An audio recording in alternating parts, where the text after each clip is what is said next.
Hello literature connoisseurs. Let's begin chapter 10 of Tribulation Force.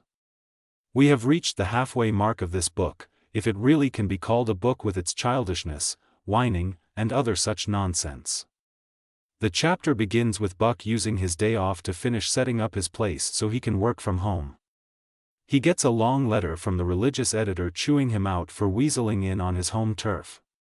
Buck decided to call him and have it out. Buck starts out being truthful, but as the conversation goes on he slips back into his lying nature. He starts out telling the religious editor that he did tell his boss that the religious editor could not handle the stories assigned to him. This becomes comical because writing a byline story about Girl Scouts selling cookies is too much of a story for Buck to write. Buck would ask Boy Scouts about how Girl Scouts sell cookies, and whatever the Boy Scout says, Buck would instantly believe it. Insert eye roll. Buck then begins lying by telling the guy that he did not do it on purpose, even though having read the ending of the last chapter it was obvious that he did it intentionally. He even told his boss that since it was going to be a front-page story that he deserves it instead of the religious editor because he's the only one that can do it justice. Buck then shifts into telling more lies about how he thinks the religious editor is a great writer. He then tries to negotiate the peace treaty story by trying to swap it for several other stories the religious editor will be covering.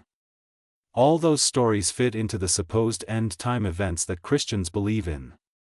Examples include the setting up of a one-world religion and the fake witnesses. The religious editor becomes suspicious of and accuses Buck of being up to something. This makes Buck's ego think that the religious editor is only doing this because he is jealous of Buck. It couldn't possibly be that he sees through the lies, no, it must be jealousy. I roll again. The topic gets changed to the one-world religion and how Buck believes in it because of his Bible while the religious editor thinks it's impossible. Considering that many of the religions practiced have contradictory elements to their beliefs, it would be impossible to consolidate them. A completely new religion would have to be created because religions that don't have gods, like Buddhism, would not start believing in a Christian or Muslim god. Religions with supposed gods like Mitra or Krishna also would not accept Jesus as being equal to their god. Hare Krishna and Muslims think of Jesus as only a guide or a prophet, if he even existed, but not as what Christianity teaches about him. Just saying that all religions are equal and that a person believing in this new religion can worship in any way that they want, doesn't create a one-world religion. It merely names the thousands of religions by the same name. Basically, instead of saying religions it uses another word. Say for instance the Universal Church. This tries to bring harmony and cooperation among all religions, but there is nothing unifying about this at all. It still results in everyone practicing a different religion, but they are supposed to not fight over their differences in theology. So if a one-world religion were to be implemented, then it is unlikely that this would be it. Scene changes to Rayford as he shouts for Chloe to come watch the television with him. A CNN report states that the new Air Force One is going to be given as a gift from the United States to Nikolai Carpathia. A discussion is made of whether Rayford was supposed to pilot the plane for Nikolai, and Rayford doubles down on not wanting to take the job. Scene changes back to Buck as he gets a call from Alice, the secretary at the Chicago office. Buck's boss wants to get a hold of him but can't. Alice explains that the Chicago boss was told that their boss wanted to speak to him. She gets jealous and then happy at the thought that he might be mad at Buck. Still continuing this ridiculous rivalry from Chapter 1. The big boss calls Buck and chews him out for making deals with the religious editor. Buck lies again, and now the big boss needs an explanation because he has no clue what is going on with them. Scene changes to Rayford and Chloe left for work, and this leaves Rayford alone. Rayford's thoughts keep jumping around just as his emotions keep shifting. He again realizes that he doesn't want to take the job because he doesn't want to serve Carpathia, but then he realizes how lonely he is as he walks around the house and finds mementos from his wife and son still around. He decided he wants to cook for Chloe, and he comes to a bizarre conclusion that she has grown into a wonderful person despite her negative traits. How exactly has she grown while she acts like a 5-year-old spoiled child in the first half of the book? She has not shown any positive traits, so the whole thing is ludicrous. It is remarked that God can change a person into something wonderful. If you consider a spoiled rotten baby adult to be wonderful, then I think I'll pass.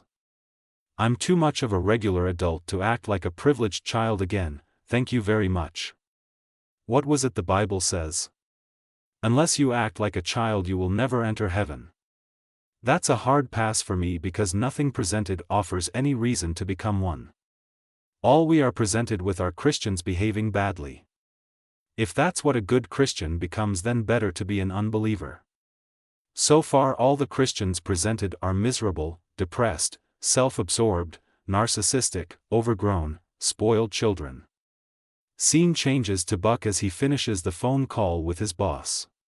Buck's ego runs wild again as he admits to himself that he was trying to undermine the religious editor because he felt he needed to teach him how his job is supposed to be done. Not sure why he thinks that's his job to do this teaching when Buck himself is impotent to write a good story.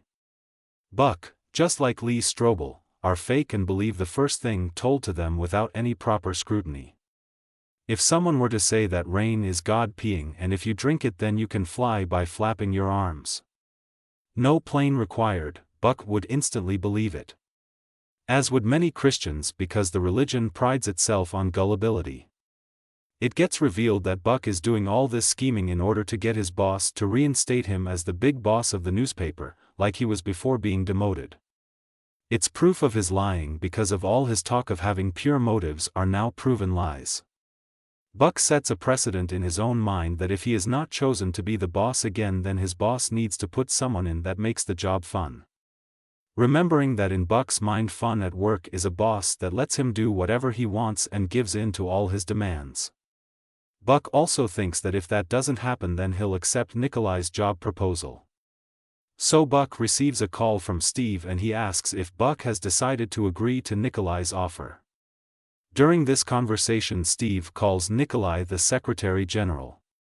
And this makes Buck mock him. Steve counters by saying that he's doing it as a matter of respect. This would come as a surprise to Christians that normal people actually show respect for each other and are not self-serving like Buck is. Spoiler alert, it should be pointed out this also seems to be more foreshadowing about a new character that will be introduced later on. The authors made a strawman as a way to mock unbelievers in their imaginary friend in the sky. While this can be said of both sides, it should be pointed out that unbelievers don't follow their God. The same God that commands them to respect others, and they openly disobey their God. It's almost like they know that their God isn't real, so they have no problem disobeying him. It's like they know they won't be punished for disrespecting their God. Steve then mentions that it was Buck who introduced Hattie to Nikolai, and this hits a sore spot for Buck. This seems to shame Buck, but Steve can't seem to understand why. The topic switches back to the job offer and Steve reminds him that the offer won't be on the table forever. Buck throws the fact that Steve is no longer a journalist in his face by calling him a public relations guy. Which is funny because Buck isn't a real journalist either. Buck continues to try and prance around thinking he is the smartest guy in the world when Steve mocks him for not knowing about the latest news story that everyone, but Buck, know about. That being the new Air Force One being given to Nikolai. Scene changes to Rayford as he waits for Chloe to get back home from whatever it is she does. Probably spying and jumping to conclusions. It gets revealed that she told him about Buck's job offer. Remember the job offer that he refused to tell them about because he did not trust them. Rayford then thinks to himself that Bruce has a great way of counseling them when they need it. Wait, so impotent Bruce that whines about not knowing how to counsel the people of his church is mysteriously a wonderful counselor? What the hell? This is why this series is so convoluted. The characters suddenly without warning get rebranded after all the chapters that portrayed them as being just the opposite. Rayford then thinks about cooking Chloe's favorite food when she gets home because she has turned out to be an excellent woman who is very mature and level-headed. Again, what are they talking about? She has been nothing but an insufferable baby that has been doing nothing but whine, and overnight she has suddenly changed into the opposite. This is stupid. She is garbage, and rebranding her won't change how ridiculous she is. Scene changes back to Buck, and it should be remarked that this section was a giant waste of time. It's just filler to make this boring chapter longer than it needs to be. It could be cut out entirely and nothing would be lost.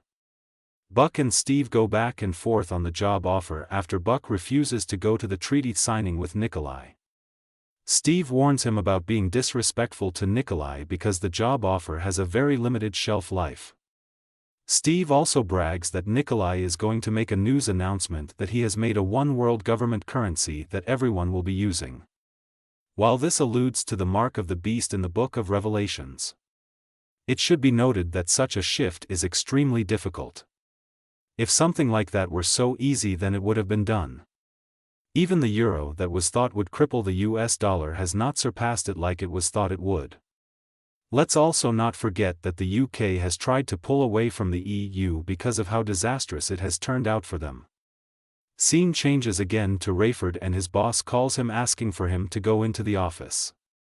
Rayford refuses, claiming that he needs to have supper with his daughter. His boss reveals that he wants to talk to him about the job offer, and Rayford again refuses to take the job. And they briefly go back and forth about it. Scene then changes to Buck as he arrives at the church as Chloe is leaving. They try some lovey-dovey playful banter that comes off as sickening considering how the characters have been acting. One key point to note is that Buck playfully asks her what the church is like. Chloe replies that it is packed every Sunday morning. This seems as if it means that the church is great and successful. This is an ad populum fallacy, because even if a lot of people go to the church, it does not mean that the church is good. There are many televised churches that have hundreds and thousands of members, but they are awful. Many try to scam their watchers out of money as they promise fake miracles. Others publicly encourage their members to violently kill homosexuals because their pastors use the Bible as permission to commit murder. You know, the same Bible that says thou shalt not kill. Funny how Christians believe in absolutes from their God until they no longer like what it says, then they feel they can change the absolutes to what suits them. So Chloe arrives home and is thrilled that her dad made her favorite food. She asks why, and cock-block Ray said he got in touch with his feminine side.